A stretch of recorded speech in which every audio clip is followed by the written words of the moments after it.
Corrective services, for the first time in their life, cared about what an inmate ate. Are you not joking? Are you actually kidding me? For the first time, corrective services said, we actually are concerned because you're diabetic, Mr. Dungay. We don't want you to eat them biscuits, so we're going to come in and remove them off you. That's bullshit. That's straight bullshit. 100% bullshit. Right? They wanted to control Dave for whatever reason, their own personal reasons, for whatever it was, but they never foreseen that it would end this way. The whole thing was caught on camera. The whole incident was caught on camera. It was played to the coroner. He heard the voice of David Dungay saying, I cannot breathe. He heard the officers talking and restraining him and asking for leg restraints, ankle restraints, arm restraints, back restraints, whilst Dave was, I cannot breathe, I cannot breathe. You don't hear David talk again. He gets picked up, moved to another cell, injected. 10, 15 minutes later, David Dungay is deceased. This happened the 29th of December 2015, 4 days after Christmas. He was meant to be released the following year. Never give up, Eshe, thank you. Well, thank you, Patrice. Thank you very much. I appreciate you, G. I appreciate you, Brian Triggs. I love you all. Boy, never give up. Thank you very much. Right? So, 2019, his family get the day in court. Planned 100% Tash, 100%. Rest in peace. Yeah, 100%. 2019. The Dungay family, Latona, I think, if I'm saying your name wrong, Aunt, and you ever hear this story, I apologise, but I'm only going off memory. I think her name is Latona Dungay. I apologise, Aunt, if you ever watch this. I apologise, but I think it's Latona Dungay. So old Aunt gets her day in court. Perfect.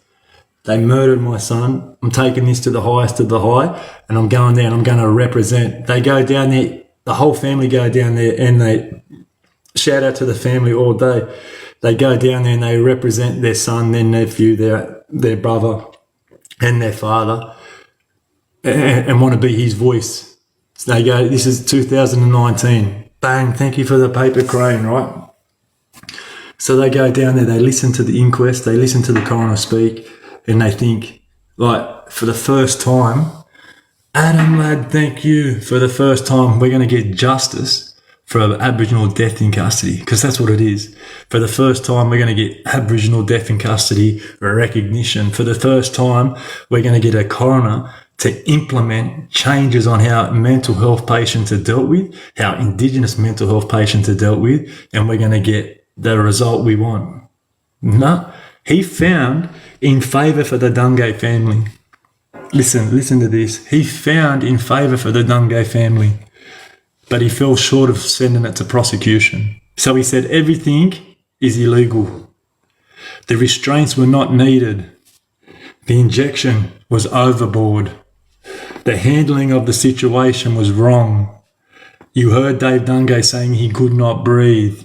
You still continued to lay on him, knee him, assault him, restrain him, and never once checked if he was okay after you restrained him. You then removed him from a cell and then put him in another cell and injected him. All this, whilst restrained, is illegal and unnecessary. There is exact words, unnecessary.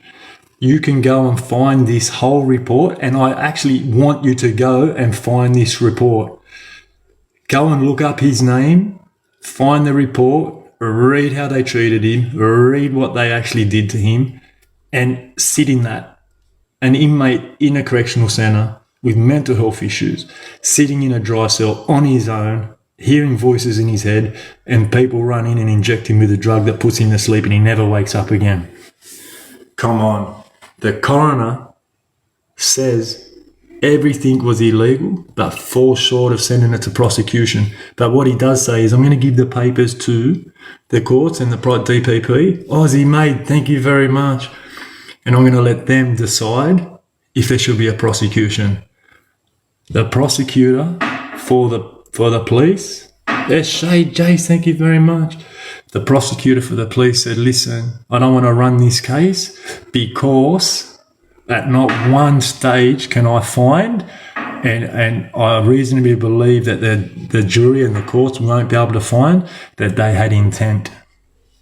They had intent to what? They didn't have any intent to help. So what intent? If you can't find intent to benefit David, or if you can't find any intent to help David, what's the intent to restrain him for?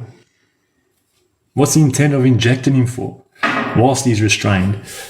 Come on. So, did Dave Dungay's killers get punished? No, they didn't. Did Dave killers work the next day? Yes, they did. Are Dave killers still in correctional centres today? 100% they are. And is that fair? No, it's not. Why? Because they're still not trained to deal with mental health. They're still not trained to understand what signs a mental health patient has. They're still not, Aussie mate, thank you very much. They're still not aware of how mental patients react. We are warehoused before we're rehabilitated. We're inmates before we're patients. And this attitude with corrective services needs to change.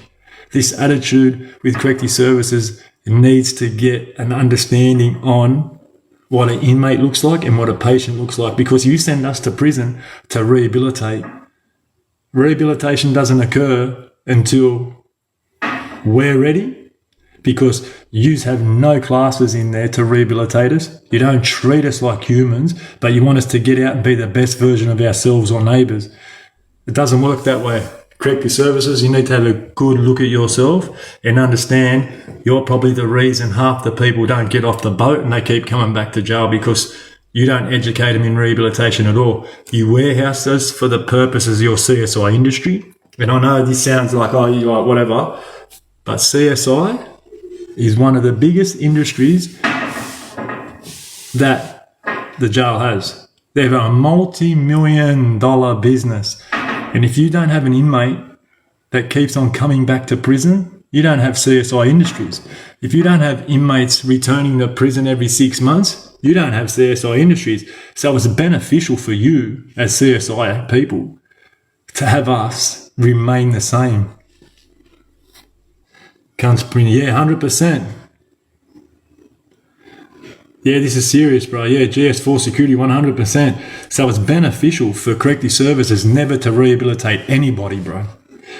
They put programs, and I'll tell you something. I'll tell you something about corrective services. They'll roll programs out all year, but it's under the guise of we put them through programs. So if they reoffend, they're legally covered. They put him through the VOTP program. I don't know why he got out and acted violently.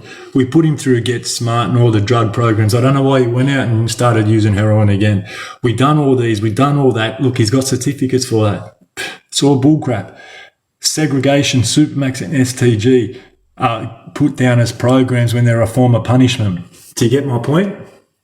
Do you understand where that is? STG and Supermax, they're called programs, but they're used as a form of punishment. There's no program there. But legally, if you look at that, it's a program to benefit me. What benefits me from sitting in a cell 23 hours a day not talking to any other human? Where's the benefit in that? Where's the benefit in that? What benefits me from going to the Supermax and being held there for 5 years and not associating with anybody until I get my point system up, until I show that I can behave, until it could take 3 years before I have an interaction with anybody else again? Where's the benefit in that? Where's the program in that? Yeah, I might go see a psych, I might go and see a welfare officer, I might do a couple of programs, but where's the benefit in that? It's not a benefit. It's a program that says it's a benefit, but it's actually a punishment.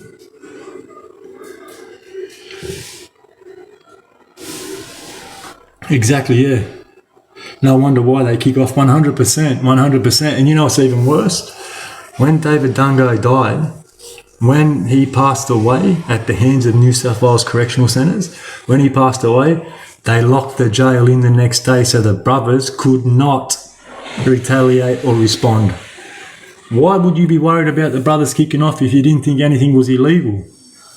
Why would you be worried about people coming out and going on with it if it was all above board? All your actions after this shows us inmates, us brothers and all other people involved, that you knew yourself that it was illegal. You knew yourself that you mistreated David. You knew already that there was going to be repercussions because people were going to find out how it will all come undone. And corrective services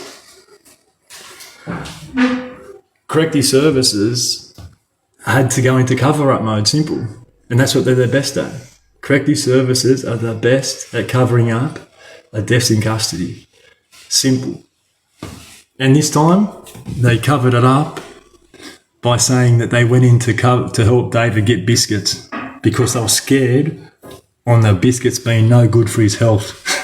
Are you kidding me, bro? Are you actually kidding me? You covered up what you did to David because you were worried about what he was eating. I've never heard of that before, and for the New South Wales coroner to actually believe that is disappointing. It's actually more than disappointing for a man with intelligence, a man that's in a power of position, to actually believe that they were actually worried about what he was eating. Like, do you hear what I'm saying? Like, it's crazy. It's actually crazy. But could they ever take it back to court? Oh, I don't know, bro. Yeah, I don't. It's crazy. Yeah, it's crazy. The power is, 100%. Yeah. I just did. Yeah, I did do it, bro. Yeah, I just told the story. Yeah. Can they take it back to court? I don't think they can. I honestly don't think they can because the coroner said that there was no illegal activity. There was no fault of, even though they're at fault, that there is there's no chance of prosecution. No, it's my stepmom. Hayley, it's my mum. Yeah, right. That's why I come downstairs. Yeah. So we thank you for so much for sharing this. Yeah, Dory follows the creator. Yeah, it's bullcrap, bro. 100%. It's 100%. Boy, Maddie, thank you. Yeah, and it's sad, bro. It's actually sad. Listen, I talk about a lot of gangster stuff. And listen, there's a lot of stuff going around about a story that I spoke about months ago. There's a lot of stuff going around that story that I spoke about. Trig spoke about it again tonight, and I didn't want to get on here and talk in response to any of that because I've already said my piece in that story. And they wonder why we act like savages. Yeah. So tonight I actually wanted to cover like something serious that no one else has really covered in corrective services. I spoke about the death squad. I spoke about how they killed inmates. I spoke about how they killed George Savas. Very much so. I'm still close with Rabi today. Me and Rabi are very good mates. But thank you, Heathy, for the follow. But I didn't want to get on here and wait, thank you. Angel, no way. 100%. So I didn't want to get on here and have a response to the RABI KALACHE story. I spoke on the RABI KALACHE story 2 months ago, and it's blown up. And at no stage did I ever talk on that story to have anyone disrespected or to cause an issue, whatever. I was there, I took part, I shared the story, and the story is factual and it's real. And everybody else that had, Diddy, Sharak, 7-Eleven, thank you very much. See, I missed that. Yeah, but me and Triggs are very, very close. Triggs and I are very close. I'm closer to Henza, but me and Triggs have always been very, very close, right? Very close. Thank you, Maddie, 100%. Frank, thanks for the follow. Adam, lad, thank you, bro, for the roses. So, so when I spoke on the RABI KALACHE story, I brought facts, I brought a video, and it wasn't about the RABI KALACHE story itself. It was about the retribution and the retaliation on what happened after, because I was asked the question, why did they shoot down the block? And I said they shot down the block in retaliation to what happened at Lithgow Jail. What happened at Lithgow Jail was the riot or the melee between the brothers and the Aboriginals. At no stage did we ever disrespect RABI. Everyone got along with RABI. Every race got along with RABI. At no stage did we ever hate RABI. Just this day. Oh, Hayley, thank you very much. Yeah, thank you very much. Just this day, we didn't want a piece of RABI. That's the honest truth. Like, just this one day out of many years in prison, we just didn't want to know RABI. Not because we didn't like him. It was because we're going to war with his people. And when you're going to war with his people, sometimes it's best to not talk to a mate until it's done. Do you know what I mean? After that fight was done, RABI still got the respect that he deserved because RABI is a very, very good man. RABI has always had respect from a lot of nationalities in prison. RABI run his people. He run his people 100%. The Lebanese were run by RABI, but the prison system wasn't run by RABI. And this day, that's what it was about. There was an issue at the gym and it got out of control. And what you've seen on the Gangs of Oz is the last bit of what happened on the Oval. Also, the story was put out by me to clarify a name that has been told of to her who had hit RABI at that time. And for many years, Buster Burns was the person that everyone thought broke RABI Kalache's jaw. It was not RABI Kalache. Never got punched by Buster. The person that punched Buster was Bobby King. RABI Kalache and Bobby King shaped up off camera. I never spoke about that part because it was off camera and the officers had already started to attend, like the squad, and they'd already started to handcuff people.